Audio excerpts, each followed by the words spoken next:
മാസങ്ങൾ നീണ്ടുനിന്ന പശ്ചിമേഷ്യൻ യുദ്ധത്തിന് വിരാമമാകുമ്പോൾ ഹോർമൂസ് ഇപ്പോൾ സാധാരണ നിലയിലേക്ക് എത്തുകയാണ്.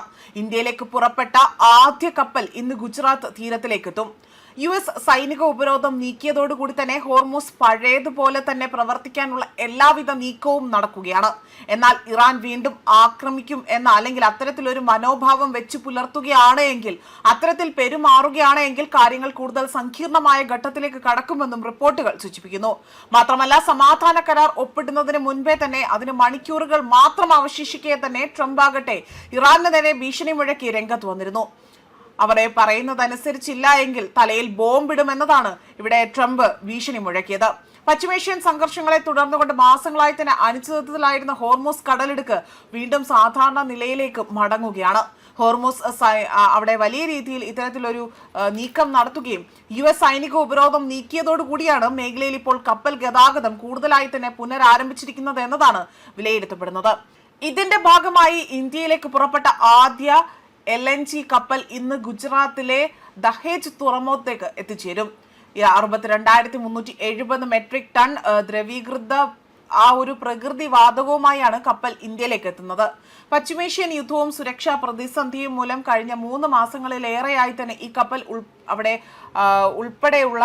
ഈ കപ്പൽ ഉൾപ്പെടെയുള്ള നിരവധി ചരക്ക് കപ്പലുകൾ മേഖലയിൽ കുടുങ്ങിക്കിടക്കുകയായിരുന്നു. ഇതിനെല്ലാം ഒടുവിലാണ് ഇപ്പോൾ എല്ലാം സമവായത്തിലേക്ക് എത്തിയതിനു ശേഷം വളരെ വലിയ രീതിയിൽ ഇത്തരത്തിൽ ഒരു കപ്പൽ ഇപ്പോൾ ഇന്ത്യയിലേക്ക് എത്തുന്നത്. ഊർജ്ജ സുരക്ഷയുടെ കാര്യത്തിൽ ഇന്ത്യക്ക് നിർണായകമായ ഈ ഒരു നീക്കത്തോടെയാണ് സ്ഥിതി സാധാരണ നിലയിലേക്ക് മടങ്ങുമെന്ന പ്രതീക്ഷയാണ് ഉയരുന്നത്. LNG കപ്പലിന് പിന്നാലെ തന്നെ ഇന്ധനവും രാസവളവുമായുള്ള 34 ഇന്ത്യൻ കപ്പലുകൾ കൂടി ഇന്ത്യയിലേക്ക് യാത്ര തിരിക്കാൻ തയ്യാറെടുക്കുകയാണ്. ഇവയിൽ ക്രൂഡ് ഓയിൽ, LNG, രാസവള നിർമ്മാണ അതിനാവശ്യമായ അസംസ്കൃത വസ്തുക്കൾ എന്നിവ ഉൾപ്പെട്ടിട്ടുണ്ട് എന്നതാണ് റിപ്പോർട്ടുകൾ സൂചിപ്പിക്കുന്നത്. അതേസമയം മേഖലയിൽ ഇപ്പോഴും സുരക്ഷാ വെല്ലുവിളികൾ നിലനിൽക്കുന്ന സാഹചര്യത്തിൽ കേന്ദ്ര സർക്കാർ സ്ഥിതിഗതികൾ സസൂക്ഷ്മമായി തന്നെ നിരീക്ഷിച്ചു വരികയാണ്.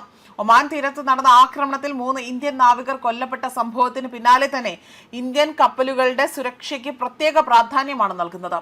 ഇന്ത്യൻ നാവികസേനയും ബന്ധപ്പെട്ട ഏജൻസികളും കപ്പലുകളുടെ യാത്ര നിരീക്ഷിച്ചു വരികയാണ് എന്നതാണ് വിവരം. ലോകത്തിലെ ഏറ്റവും പ്രധാനപ്പെട്ട എണ്ണവാതക ഗതാഗത പാതകളിൽ ഒന്നാണ് ഹോർമൂസ് കടലിടുക്ക്. ഈ പാതയിൽ തടസ്സം നേരിട്ടതോടുകൂടി തന്നെ ആഗോള എണ്ണ വിലയിലും വിതരണ ശൃംഖലയിലും വലിയ സമ്മർദ്ദം നേരിടുന്നുണ്ട്. ഇന്ത്യയുടെ ഊർജ്ജ ആവശ്യങ്ങളുടെ വലിയൊരു ഭാഗവും ഈ മേഖലയിലൂടെയാണ് എത്തുന്നതിനാൽ തന്നെ ഹോർമൂസിലെ പ്രതിസന്ധി രാജ്യത്തെയും ബാധിച്ചിരിക്കുന്നു.